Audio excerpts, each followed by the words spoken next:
Assalamualaikum warahmatullahi wabarakatuh. Bismillahirrahmanirrahim. Asyhadu an la ilaha illallah wa asyhadu anna Muhammadar Rasulullah. Allahumma sholli ala Sayyidina Muhammad wa ala ali Sayyidina Muhammad. Sahabat yang dirahmati Allah, pada kesempatan ini saya ingin menyampaikan kisah perdebatan antara dua malaikat, yaitu malaikat rahmat dan malaikat azab. Sahabat yang dirahmati Allah, sesungguhnya lingkungan yang mengitari seseorang itu jelas memiliki pengaruh besar. Jika lingkungan tersebut mendorong untuk malas dan enak-enakan, sebaiknya orang itu pindah ke lingkungan yang dapat mengangkat cita-citanya supaya ia tidak terkena pengaruhnya dan bisa menikmati kesempatan meraih kemuliaan.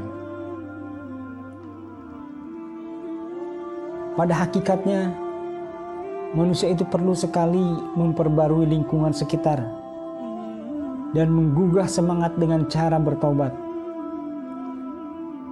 Seseorang yang ingin pindah dari lingkungan yang syarat maksiat ke lingkungan yang syarat taat, berarti ia harus melupakan teman-teman yang jahat dan tempat-tempat yang tidak kondusif.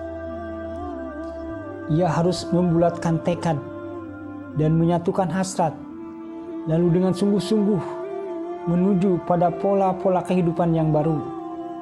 Itulah substansi makna yang terkandung dalam sebuah riwayat tentang seorang penjahat yang telah membunuh 99 orang.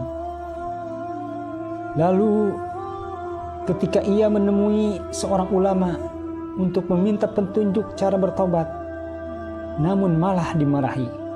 Kemudian ia bunuh sekalian ulama itu sehingga genap 100 orang yang dibunuhnya. Selanjutnya ia menemui ulama yang lain yang cukup bijaksana. Ulama ini mengatakan kepadanya, "Siapa yang bisa menghalangi orang yang ingin bertobat? Pergilah kamu ke negeri itu, karena di sana ada orang-orang yang menyembah Allah. Sembahlah Allah bersama mereka dan jangan kembali ke negerimu yang buruk." Di tengah perjalanan untuk bertobat, ia meninggal dunia. Terjadi perdebatan antara malaikat rahmat dan malaikat azab. Dikarenakan jarak ke negeri yang baik lebih dekat dibanding dari negeri yang buruk, maka akhirnya ia dibawa oleh malaikat rahmat. Disebutkan dalam satu riwayat, dikarenakan jarak ke dusun yang baik lebih dekat 1 jengkal, maka ia dianggap termasuk penduduknya. Disebutkan dalam riwayat lain, setelah memerintahkan kepada dusun yang buruk untuk menjauhkan jaraknya dan memerintahkan dusun yang baik untuk mendekatkan jaraknya, lalu Allah berfirman kepada malaikat rahmat dan malaikat azab, "Ukurlah jarak keduanya." Ternyata mereka mendapati jarak ke dusun yang baik sejengkal lebih dekat daripada ke dusun yang buruk, sehingga Allah mengampuninya.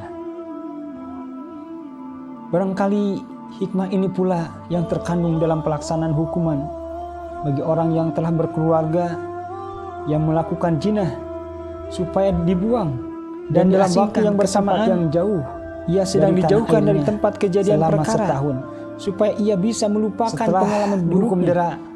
Hal ini mencakup sanksi hukuman yang bersifat cukup fisik untuk memulai hukuman yang bersifat dengan cara bertobat. Barangkali inilah hikmah pendidikan yang diambil dari dalil-dalil agama yang menjadi pedoman jamaah tabligh dan dakwah, yang salah satu pola pokoknya ialah memindahkan orang yang bersalah dari lingkungannya ke lingkungan yang relatif lebih baik.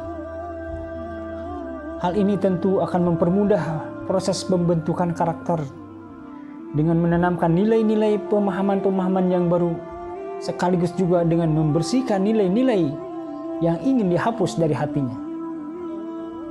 Oleh lembaga jamaah tabligh dan dakwah tersebut, hal ini dicontohkan dengan satu perumpamaan.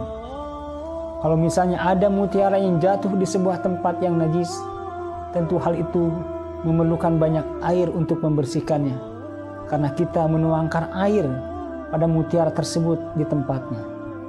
Akan tetapi, kalau sudah kita keluarkan dari tempatnya, tentu akan mudah bagi kita untuk membersihkannya dengan hanya menggunakan sedikit air. Demikian sahabat yang dirahmati Allah, semoga bermanfaat. Wabillahi taufiq wal hidayah. Wassalamualaikum warahmatullahi wabarakatuh.